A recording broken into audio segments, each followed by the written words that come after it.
Metro রেলের rapid pass ও MRT pass online recharge চালু করেছে কর্তৃপক্ষ।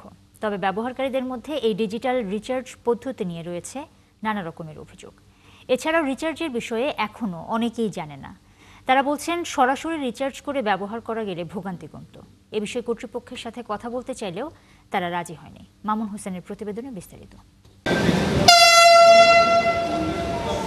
গেল মঙ্গলবার মেট্রো রেলে ভ্রমণ করা যাত্রীদের সুবিধার্থে র্যাপিড পাস অনলাইন রিচার্জ ব্যবস্থা চালু করে এমআরটি কর্তৃপক্ষ। ভ্রমণে ভোগান্তি কমাতে এই পদ্ধতি চালু করলেও যাত্রীদের মধ্যে এ নিয়ে রয়েছে বিস্তর অভিযোগ। বর্তমানে রেজিস্ট্রেশন করতে সময় লেগেছে। আমার কার্ড থেকে যখন আমি টাকা ট্রান্সফার করতে গেছি 3বার ট্রাই করছি, কিন্তু হয় নাই। আমি বিকাশে পেমেন্ট করব, বাই ডিফল্ট বিকাশের দায়িত্ব সেটা করে দেওয়া, আপডেট করে দেওয়া। এই সিস্টেমটা চালু করলে মনে ভালো। কার্ডটা রিচার্জ করার পরে যদি অটোমেটিক অ্যাক্টিভ হয়ে যায় তাহলে সেটাই ভালো। এখানে আবার এসে কেন অ্যাক্টিভ করতে হবে? এছাড়া মেট্রো রেলের ডিজিটাল কার্ড রিচার্জের বিষয়েও অনেকে জানেন না। এই বিষয়টা বর্তমানে ওরকম পপুলার হয় না, মানুষ সবাই জানে না।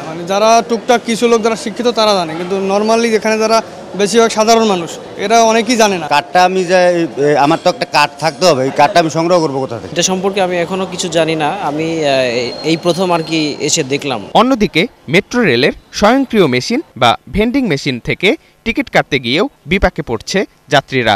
কিছু সময় পর বন্ধ হয়ে যাচ্ছে মেশিনটি। এই যে মেশিনে আপনার অনেকক্ষণ সিরিয়ালে বাচ্চা নিয়ে এসে ধরুন অনেক সময় 1 ঘন্টা, আধা ঘন্টা, 20 মিনিট, 30 মিনিট এভাবে দাঁড়িয়ে থাকে। এখানে 3টা-4টা বুথ, তারপরে আমরা একটা বুথের মধ্যে সিরিয়াল দিয়ে দাঁড়াইতে হবে। এখন এটা আমাদের জন্য টাইম লস। কেন এমন জটিলতা হচ্ছে এ নিয়ে ক্যামেরায় কথা বলতে চায়নি মেট্রো স্টেশনের কর্মচারীরা। এটা তো নতুন চালু করছে এখানে, আমরাও এটার ব্যাপারে আমাদেরকে এভাবে এখনো প্রশিক্ষিত করে তোলা হয়নি এখনো আপনি এই জন্যই বলছিলাম যে কন্ট্রোলার স্যারের সাথে গিয়ে কথা বলেন। টিকিট কাটার ব্যবস্থা দ্রুত করতে পারলে যাতায়াতের ভোগান্তি আরও কমে আসবে বলে মনে করেন যাত্রীরা। মামুন হোসাইন, ৭১, ঢাকা।